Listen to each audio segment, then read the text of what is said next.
et bienvenue dans la formation vidéo Microsoft Office Word 2003. Vous allez apprendre à travers ce module initiation à maîtriser le logiciel Word. Commençons immédiatement en double-cliquant sur l'icône bleue qui est au milieu du bureau.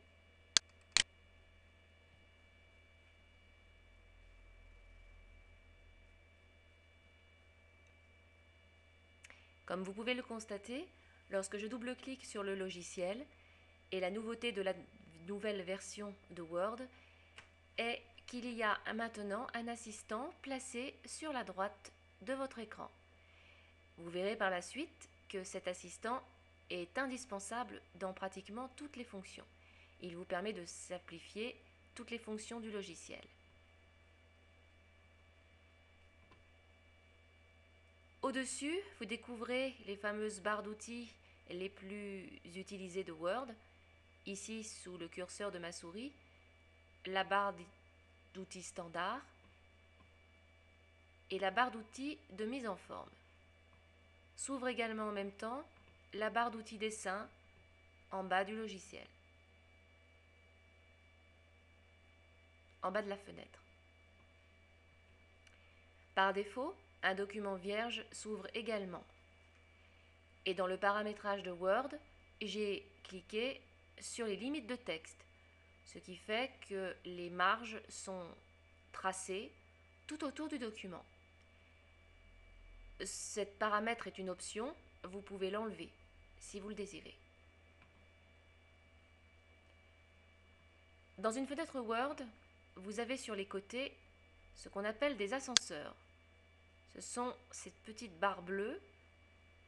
Lorsque vous cliquez dessus avec la souris et maintenez le bouton enfoncé, vous déplacez le document de haut en bas ou de bas en haut. Vous pouvez également le faire ici. Uniquement, par contre, pas dans ce cas-là, puisque le document est en ce qu'on appelle en mode portrait. Par contre, vous pouvez le faire quand le document est en mode dit paysage ou à l'italienne. Ici, sous le curseur de ma souris, des petites flèches, une vers le haut, une vers le bas, ceci pour aller directement en bas ou en haut de votre document. Bien sûr, quand le document est vierge, ça ne fonctionne pas.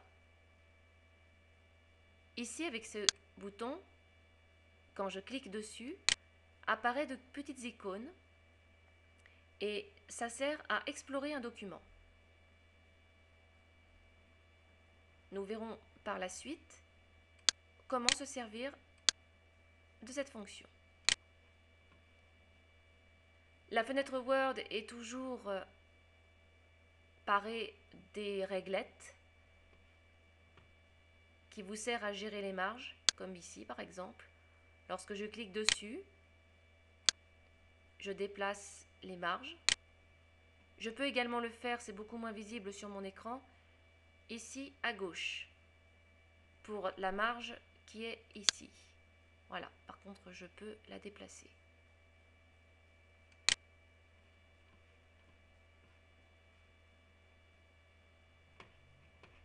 Très important aussi, en bas à gauche de votre fenêtre, les différents modes d'affichage de Word. Ici, le mode web. Lorsque je clique dessus, vous pouvez constater que les marges disparaissent, car en effet, en mode web, les marges ne sont absolument pas prises en considération. En recliquant dessus, pour retrouver un mode page, vous cliquez sur l'icône d'à côté. Mode page, c'est le mode par défaut. Ici, le mode plan. Vous verrez par la suite qu'il est possible avec Word de faire des plans. C'est beaucoup utilisé, notamment dans le cas de documents longs. Le mode plan se présente ainsi. À côté, un mode que vous pouvez facilement utiliser, le mode lecture.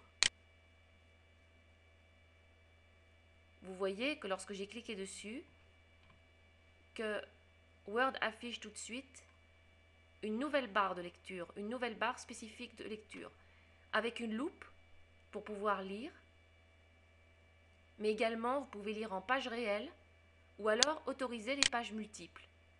Je ne peux pas vous faire la démonstration ici puisque je n'ai pas de document long.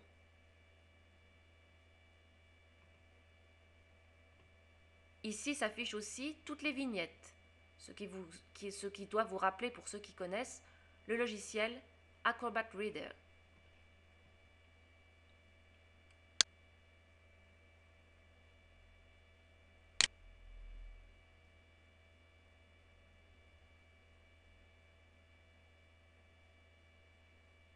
Ici, vous avez possibilité de gérer dans cette barre d'outils les modifications sur votre document.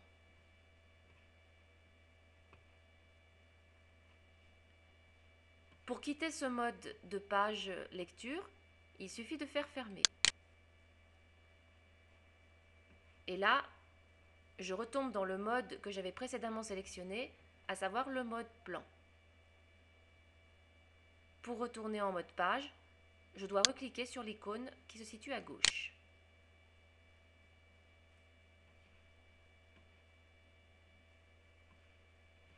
Voilà pour la présentation.